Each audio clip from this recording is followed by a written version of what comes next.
नमस्कार, आज की बड़ी खबरों में आपका स्वागत है। मैं हूं आपके साथ अनु भारद्वाज और आप देख रहे हैं न्यूज गंगा। आज की बुलेटिन में बात करेंगे मन की बात में आपातकाल पर बोले पीएम मोदी। बताएंगे आपको एक्शन में एमपी सरकार। दिखाएंगे आपको पीएम मोदी ने शुभांशु शुक्ला को दिया टास्क। बुलेटिन के आखिरी में देखेंगे इजराइल ने गाजा पर फिर बरपाया कहर। लेकिन दिन भर की तमाम खबरों से पहले एक नजर सुर्खियों पर। पुरी में जगन्नाथ यात्रा के दौरान भगदड़। पूर्व सीएम पटनायक ने कहा सरकार लापरवाह है। मुख्यमंत्री मांझी ने मांगी माफी। श्वेता तिवारी को पहले पति राजा चौधरी ने कहा अनपढ़। बोले मैंने बेटी पलक का फ्यूचर प्लान किया था। पहलगाम हमले के बाद पाकिस्तान जिंदाबाद पोस्ट को शेयर किया था। इलाहाबाद हाईकोर्ट से नहीं मिली जमानत। मन की बात में आपातकाल पर बोले पीएम मोदी। पीएम मोदी ने मन की बात कार्यक्रम में इमरजेंसी पर बात की। उन्होंने इतिहास के पन्ने पलटते हुए कई ऐसी बातें साझा की जो इमरजेंसी के दौरान का काला सच बयां करती है। आपने विधायक कुंवर विजय को पार्टी से निकाला। अकाली नेता और पूर्व मंत्री विक्रम मजीठिया के खिलाफ विजिलेंस एक्शन की आप विधायक कुंवर विजय प्रताप सिंह ने आलोचना की थी और विजिलेंस टीम के जबरन उनके घर में घुसने को नैतिक मानकों और पारिवारिक गरिमा का उल्लंघन बताया।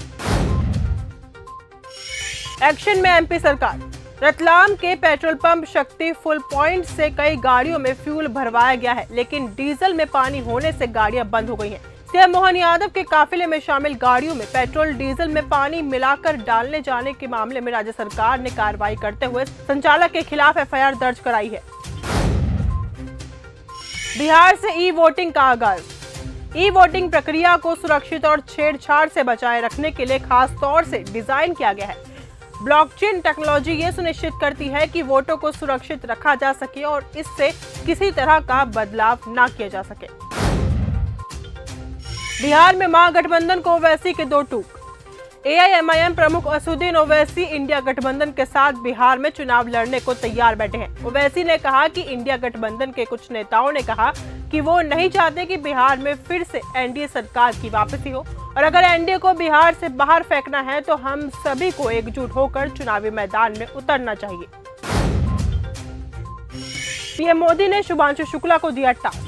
प्रधानमंत्री नरेंद्र मोदी ने अंतरिक्ष यात्री शुभांशु शुक्ला से बात करते हुए कहा कि गगनयान मिशन को हमें आगे बढ़ाना है और हमें अपना खुद का स्पेस स्टेशन बनाना है। इसके साथ ही चंद्रमा पर भारतीय एस्ट्रोनॉट की लैंडिंग भी करानी है। इन सारे अभियानों में आपके अनुभव बहुत काम आने वाले हैं। बीजेपी की नीतियों के खिलाफ आपका विशाल मोर्चा। आम आदमी पार्टी 29 जून को जंतर मंतर पर बीजेपी की झुग्गी तोड़ने की नीति के खिलाफ विशाल प्रदर्शन करेगी। अरविंद केजरीवाल समेत बड़े नेता शामिल होंगे। पार्टी ने बीजेपी सरकार पर गरीब विरोधी होने का आरोप लगाया और कहा कि वहां जहां झुग्गी झोपड़ियां हैं वहां मकान के वादे को तोड़ रही है। महुआ मोइत्रा पर खुलकर बरसे टीएमसी सांसद। महुआ पर हमला करते हुए कल्याण बनर्जी ने कहा कि एक महिला जिसने दूसरी महिला की शादी तोड़ दी है और खुद 65 साल के उस आदमी से शादी कर ली, मैं ऐसे शख्स को मानसिक रूप से स्थिर नहीं मानता। मुझे उससे नारीवाद और स्त्री द्वेष के बारे में सीखने की जरूरत नहीं है। राजा हत्याकांड में प्रॉपर्टी ब्रोकर का बड़ा खुलासा। मध्य प्रदेश के इंदौर के राजा रघुवंशी हत्याकांड में हर रोज नए नए खुलासे हो रहे हैं। अब सोनम के बैग में रखे सोने चांदी के जेवरात को लेकर बड़ी बात सामने आई है। शिलांग पुलिस प्रॉपर्टी ब्रोकर को अपने साथ इंदौर लेकर पहुंची है। उसने सख्ती से पूछताछ करने पर पुलिस को बताया कि बैग में रखे जेवरात उसके घर पर रखे हैं। हालांकि जब पुलिस उसके घर पहुंची तो उसके घर से कुछ हाथ नहीं लगा। संगठन चुनाव को लेकर एक्टिव हुई बीजेपी। बीजेपी में संगठनात्मक चुनावों ने गति पकड़ ली है। 30 जून से 8 जुलाई के बीच 11 से अधिक राज्यों में नए प्रदेश अध्यक्षों की घोषणा हो सकती है। चुनाव चरणबद्ध तरीके से होंगे। पहले चरण में उत्तराखंड, महाराष्ट्र आदि राज्य शामिल होंगे, जबकि उत्तर प्रदेश और पंजाब बाद में होंगे। नए राष्ट्राध्यक्ष के चुनाव से पहले यह प्रक्रिया पूरी की जानी है। 23 साल पहले पत्नी की थी हत्या। कर्नाटक के कोप्पल जिले की एक महिला की हत्या के मामले में पुलिस ने 23 साल बाद उसके हत्यारे पति को गिरफ्तार कर लिया है। बताया जा रहा है कि आरोपी पति ने अपनी पत्नी की हत्या साल 2002 में की थी। दिलजीत की सरदार जी 3 का धमाका। दिलजीत दोसांझ और नीरू बाजवा की फिल्म सरदार जी 3 को लेकर इंडिया में विवाद चल रहा था। फिल्म में पाकिस्तानी एक्ट्रेस हानिया आमिर नजर आ रही थी। हानिया आमिर फिल्म में लीड रोल में है। इसी कारण से फिल्म को इंडिया में रिलीज नहीं किया गया था। हालांकि सरदार जी 3 ओवरसीज 27 जून को रिलीज हो गई है और फिल्म ने धमाकेदार ओपनिंग की है।